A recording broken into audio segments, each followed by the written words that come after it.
Halo, selamat datang kembali di channel United Identity, channelnya fans Manchester United yang selalu berpikir logis dan sistematis. Jadi kemarin malam udah sampai nih tim Manchester United di Hong Kong untuk menjalani game kedua di post season tour 2025 setelah kemarin melawan ASEAN All Star, ya, kita kalah 0-1. Ya bisa jadi kan kemarin itu karena cuaca panas, terus jet lag ya. Habis beberapa pemain khususnya tim senior habis menjalankan 50 game dalam musim kemarin. Jadi udah capek ya. Tapi kan kali ini di Hong Kong yang akan lawan timnas Hong Kong. Cuaca di Hong Kong lebih adem, lebih sejuk. Bahkan hujan kemarin sampai mereka latihan itu katanya hujan ya, ada beberapa gambarnya hujan. Ya sama lah dengan cuaca Manchester kan. Jadi seharusnya sih nggak dijadikan alasan juga nih. Udah 4 hari pula di bagian waktu Asia kan, harusnya badan udah recovery, terus udah istirahat juga 4 hari ya. Kalau even pun mainkan tim-tim akademi ya harusnya sih bisa menang ya. Tim Indonesia aja bisa menang lawan Hong Kong kok, timnas maksud gua. Dan Jumat ini jam 7 malam waktu Jakarta ya, dia kan hampir sama juga dengan Malaysia Hong Kong gitu. Manchester United akan bertanding. Setelah itu barulah libur. Kita akan lihat, mudah-mudahan sih nggak ada berita aneh gitu ya. Kayak kemarin ada berita katanya di Malaysia Amad Diallo ya mengacungkan jari tengah gitu katanya ke salah satu supporter. Memang sih ada yang dia kan alasannya pada saat press conference kemarin untuk pertandingan lawan Hong Kong, dia bilang ada yang menghina ibu saya ya, jadi gue melakukan itu tanpa gue menyesalinya.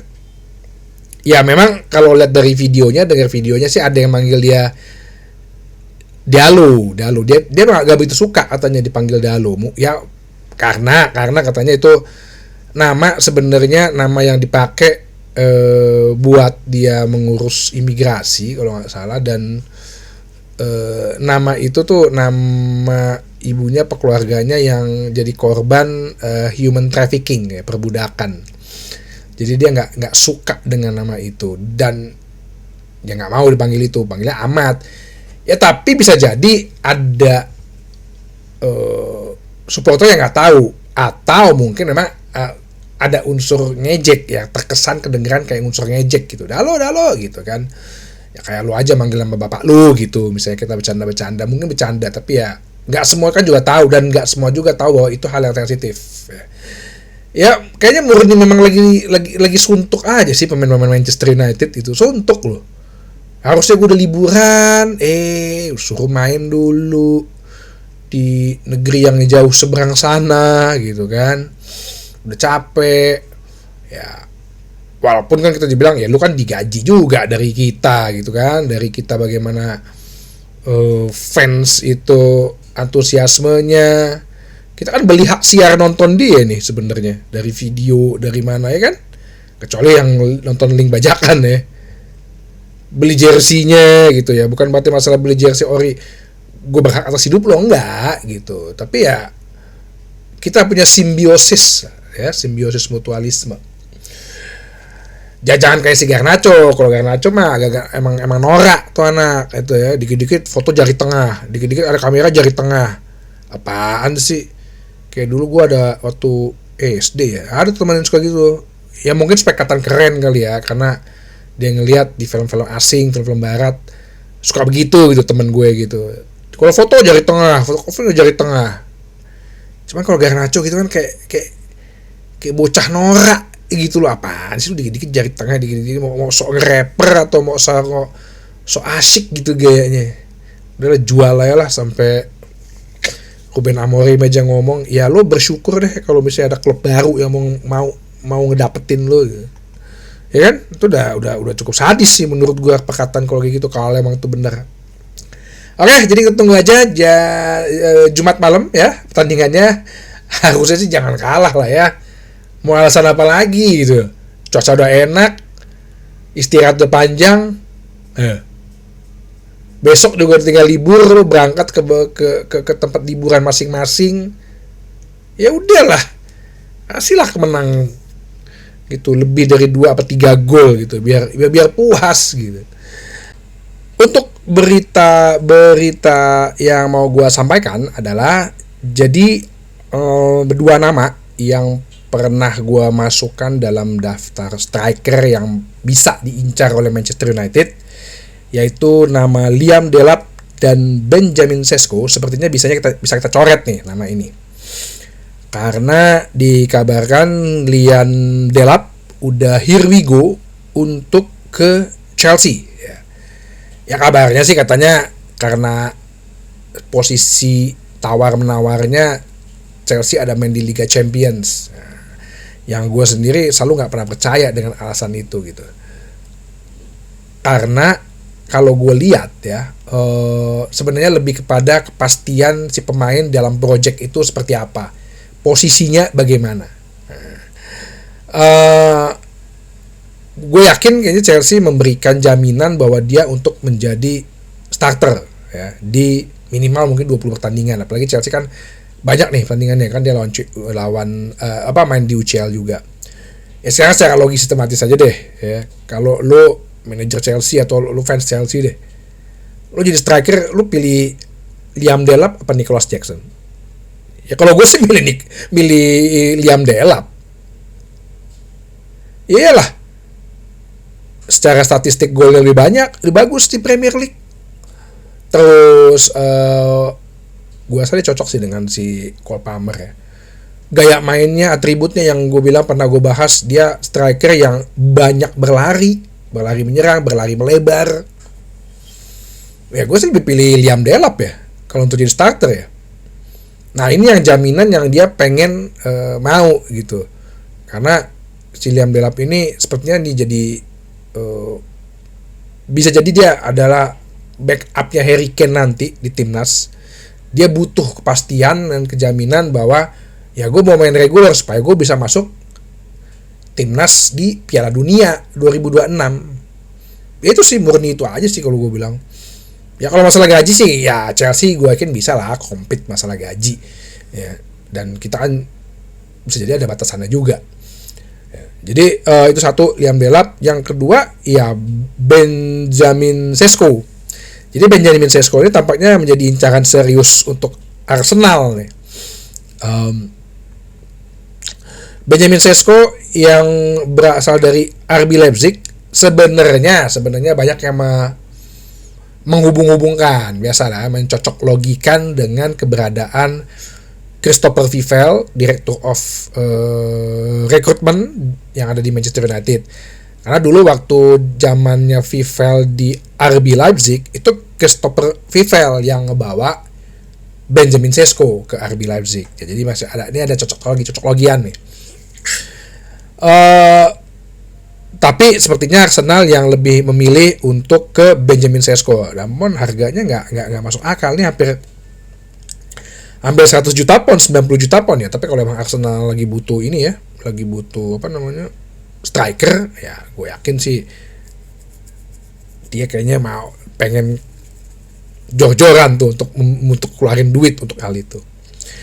Ya berarti dengan tidak bisanya ya, tidak dicoretnya Delap dan Sesko, ya beberapa nama striker seperti yang pernah gue sampaikan dalam polling, Gyökeres dan Osimhen, ya ini masih menjadi ya, kandidat terkuat lah dari para fans ataupun dari para media ya untuk dihubung-hubungkan dengan Manchester United. Ada berita katanya Gyökeres Amorim beberapa hari yang lalu teleponan sama Gyökeres ya. Mungkin nanya kan, "Weh, apa kabar bro? Ya. Udah gimana rumah? udah selesai nih dari Sporting, gimana lu maunya gimana nih gitu, lu butuh apa ya. Sekarang kan Gyökeres, dari sisi Gyökeres sendiri ya, kalau emang dia pengen berkompetisi di Eropa, emang tim mana sih sekarang yang butuh striker? Kita ngomong tim Inggris nih, tim Premier League nih. Manchester City udah punya Erling Haaland, Newcastle ada Isak, Liverpool dia lagi banyak ngeluarin budget untuk Florian Wirtz, bahkan Jeremy Frimpong sama Milos Kerkez ya, itu juga udah dihirvigokan kayaknya sih. Nggak tahu apakah mereka akan stuck dengan Darwin Núñez ya, gue juga nggak tahu. Chelsea udah ada Liam Delap, Nottingham Forest masih dengan Greenwood. Siapa lagi gitu? Tottenham kayaknya sih masih dengan Solanke dan Son ya. Nggak tahu sih kalau emang ada pembicaraan khusus. Tapi ya kalau lo mau main 3-4-3, ada pelatih lo yang dulu ngerekrut udah mengembangkan lo di situ yang namanya Ruben Amorim, ya harusnya sih dia nggak ada jalan lain, terowongannya dia tuh menuju ke Manchester United. Tapi kalau kecuali dia bilang-bilang gue pengen di luar lah, ya bisa aja. Tapi tim luar juga tim besar siapa sekarang gue tuh striker? Barcelona kabarnya lagi mencoba bernegosiasi dengan Marcus Rashford. Perwakilannya sama manajemen Barcelona udah bertemu. Manajemen Barcelona nanya-nanya, sebenarnya Rashford mau minta gaji berapa sih gitu. Kalau gue tebus nih, mungkin gue pinjem dulu option to buy atau obligation to buy. Mau ke Real Madrid lu mau main kapan lo mainnya? Ada Mbappe di sana, ada Vinicius sana, Jude Bellingham bisa jadi false nine. Ya, tak ada jalan lain lu biasanya ke Manchester United sih. Gyökeres.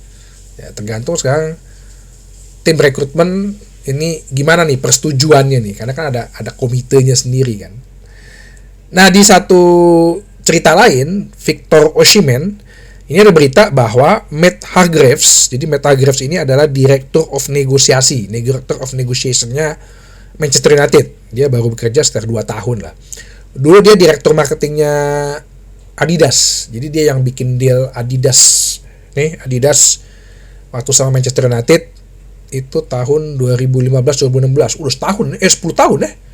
Udah 10 tahun kita deal sama Adidas buat ini. Gue inget itu yang zamannya Van Gaal musim kedua, itu bajunya yang hitam garis-garis orange tuh. Nah, itu bagus tuh. Nah, itu zamannya di Louis Van Gaal. Kita kontrak sama Adidas dan kena 10 juta ya, karena kita tidak lolos. Kena penalti 10 juta karena kita tidak lolos Liga Champion. Nah, jadi Matt Hargreaves ini dulu Direktur Marketingnya Adidas, sekarang jadi Director of Negosiasinya di Manchester United. Kabarnya dia sedang berada di Naples ya, kota Napoli itu, untuk mencoba bernegosiasi tukar tambah antara Victor Osimhen dengan Rasmus Højlund. Jadi Manchester United menawarkan Rasmus Højlund plus 33 juta pound. Ya kalau dibilang sebenarnya ini deal yang bagus ya. Toh Osimhen itu tahun depan udah habis. Daripada lo pergi secara gratis dan lo nambah striker baru muda, yang gue pikir kayaknya Højlund cocok sih di Liga Italia. Cocok, dia nggak bingung kayaknya di Liga Italia deh. Kan kemarin juga berita bahwa Antonio Conte kan sempat press nih dengan si De Santis tuh, presidennya Napoli. Ya Conte kan ya karena dia juara ya, mau balaga Liga Champion, dia minta 200 juta pound budget, beli 8-9 pemain, ya wajar. Ya gue yakin dengan deal ini, daripada lo kehilangan si Osimhen gede, rugi besar kan. Ya maksudnya sih deal ini masuk akal, apalagi mereka membutuhkan striker muda kan untuk ganti si Lukaku. Ex-pemain Manchester United pasti berhasil lah di Italia mah, apalagi Napoli. Kita tunggu aja apakah ini bisa diusahakan. Ya paling yang jadi mentok di Osimhen mungkin gajinya ya. Gajinya itu sebenarnya nggak gede sih, 260.000 euro dia minta, sekitar 240 atau 250.000 pound. Ya masih masuk akal sih. Ya salah satu caranya bisa jadi ya selain melepas pemain gaji yang tinggi, mungkin akan melepas Bruno Fernandes. Jadi Bruno Fernandes juga berita nih, si CEO-nya Al Hilal udah ketemu dengan perwakilannya Bruno Fernandes, udah memberikan nih paket-paketnya nih. Ya. Oke, tinggal Bruno-nya himself setuju apa enggak. Ya, kalau gue sih merelakan lah kalau Bruno Fernandes emang pindah. Dia ini bagi gue pemain paling bagus setelah era Sir Alex yang direkrut. Coba kalau seandainya dia di zaman Sir Alex, dia tuh sebenarnya kayak bukan salah dia salah zaman kayaknya deh. Salah era dia, salah zaman. Kalau dia ada di zamannya Sir Alex, ini orang kayaknya Ballon d'Or berkali-kali sih. Salah zaman dia. Ya,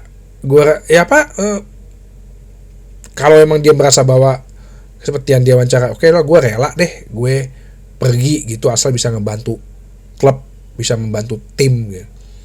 Ya, gue berterima kasih kepada Bruno Fernandes. Oke, sampai ketemu lagi di bahasan berikutnya di channel United Identity, channelnya fans Manchester United yang selalu berpikir logis dan sistematis. Terima kasih.